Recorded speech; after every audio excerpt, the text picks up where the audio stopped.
All right. Well, I know that some of you are asking the question right now, what the hell does a boxing coach know about history? Those of you that follow my history channel are probably wondering, what the hell, this historian is a boxing coach? Those of you who know me from the Army probably wonder where all this hair came from. Those of you who know me as a musician probably are astounded by the fact that I'm not drinking beer right now.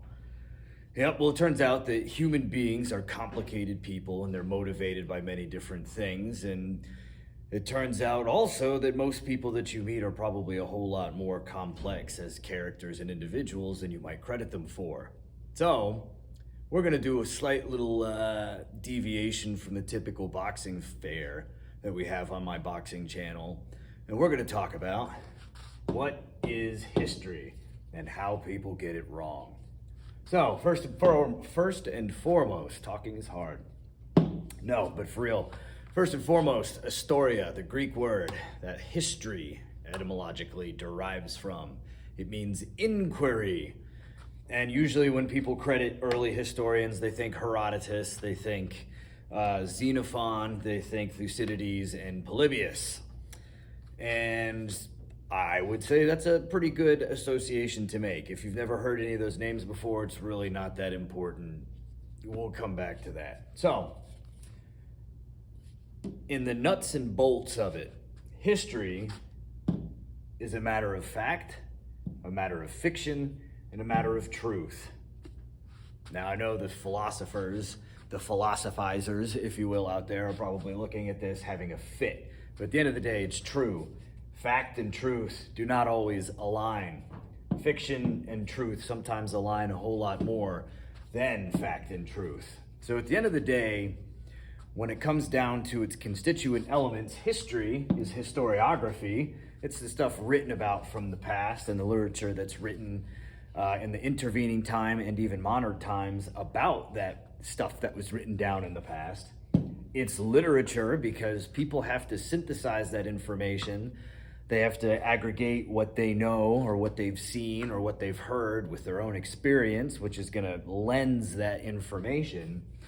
And then they have to take that lensing and they have to package the information in such a way that other people can understand it.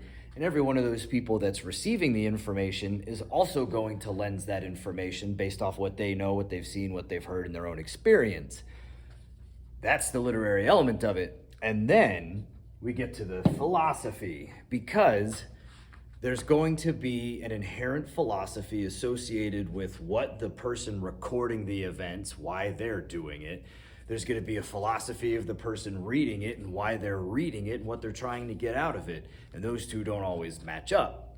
Doesn't matter, right? We're here because we love history. So, historiography, literature, philosophy. There's some other elements in there too, but if you write poorly, nobody's going to want to read your history. And that is just a fact that you cannot get around. All right, so next.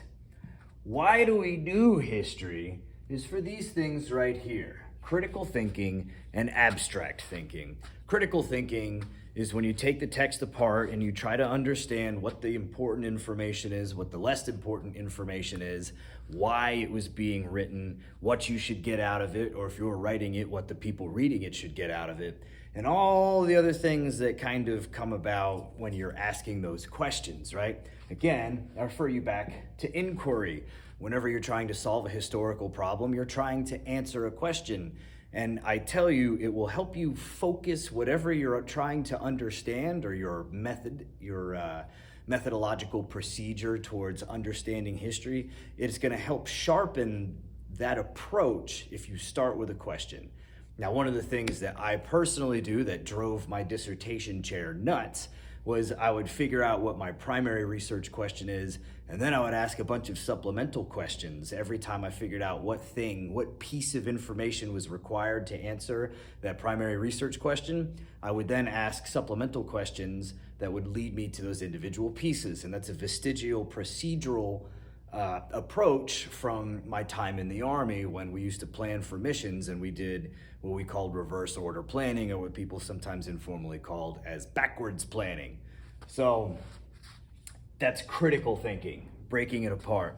The abstract thinking is you have to understand that there is absolutely no way that you can know exactly what happened. You can take accounts written by chroniclers, historians, journalists that all have their own motivations, and you can look at the physical remains, what we call the archaeological evidence, and you can piece those things together, but what you're going to find is they never align completely.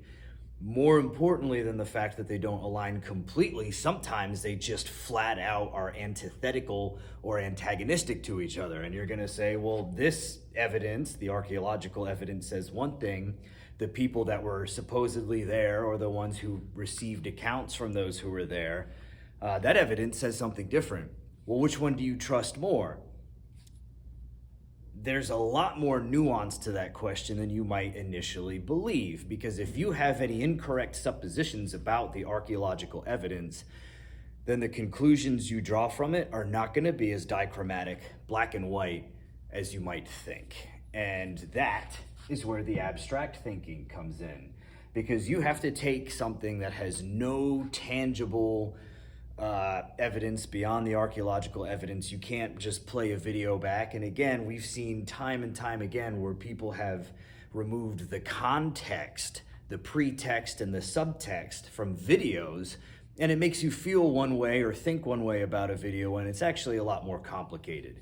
And at the end of the day, most things that we experience or perceive are more complicated than we give them credit for. So keep that one, because we're going to return back to that one too. So the abstract thinking is being able to come up with a conceptualization of a thing that you can't touch, you can't look at, and you can't really recall, and is contingent upon the experience and the memory of other people. So these things taken into consideration, we engage as historians, and those of you who are historians out there that do a lot of reading, you've experienced this before.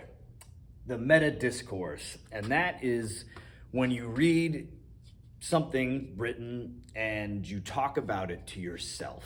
And what they've found in a couple of different studies is that historians, more than other sciences, will engage in meta discourse with themselves. They'll have an entire conversation with themselves, sometimes in more than one voice, where they're asking themselves questions, they're challenging what they read, and they're challenging their own opinions of it. And that is exactly what meta discourse is.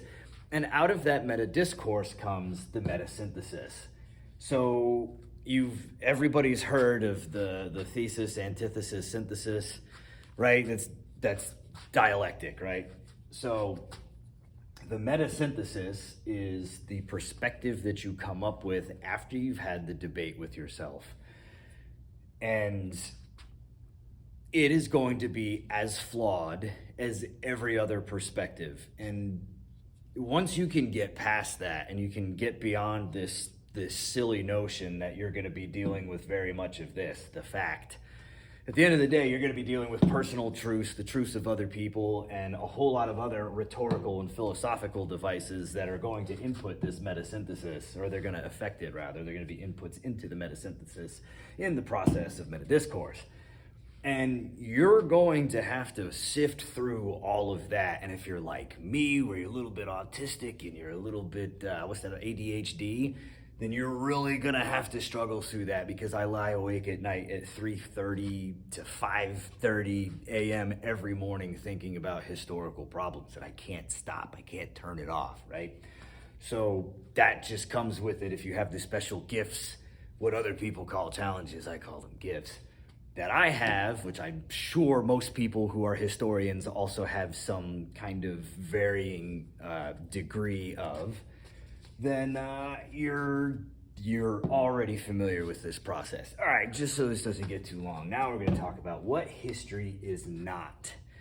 And I think, and the whole reason I started the Front Porch channel, right, philosophy, oratory, rhetoric, civics, and history, is because I think the key to making good citizens, and to making good citizens of the world who are not nationalistic, imperialistic, or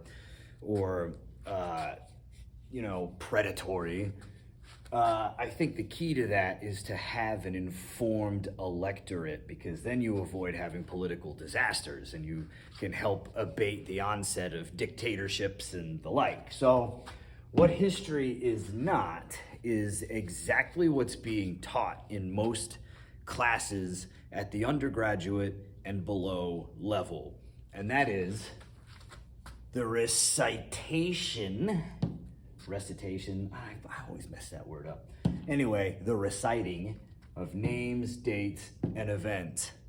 And I wager that the vast majority of you out there who are not graduate and past or graduate and beyond students in history, I'm sure this is what you've seen. So-and-so did this on this date, maybe at this location.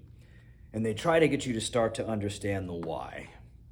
And I think that is a very backwards approach to teaching history. Because at the end of the day, and this is gonna drive some of you theory buffs nuts, history is very much a structural functional activity. And that's just understanding structural functionalism as a heuristic tool, or heuristic tool, if you want to be pedantic and ostentatious like I like to be. If you're using it as a tool for understanding, then you understand that the relationships are the structure of the structure function. And that's not me saying that. That's like Claude Lévi-Strauss saying that. It's Noam Chomsky saying that, right?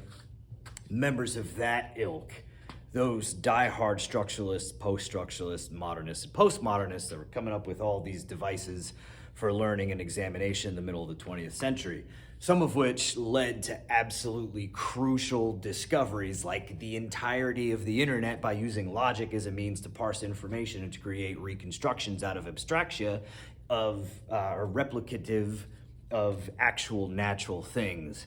You know, we can basically create a facsimile of every single thing in existence by putting together lumps of zeros and ones. And that should be amazing to you. And if it's not, well, I don't know what to say. Anyway, so history is not reciting names, dates, and events. History is understanding the relationships between the names, the dates, and the events. So on this is what I have to say about that. So I know I'm a little bit spastic, and I know this probably reminds you a lot more of my boxing videos than it does of anything else. But yeah, this is my little synopsis of what history is and how people get it wrong. If you liked that, subscribe to one or both of my channels. If you didn't, subscribe anyway. Anyway, thanks for watching.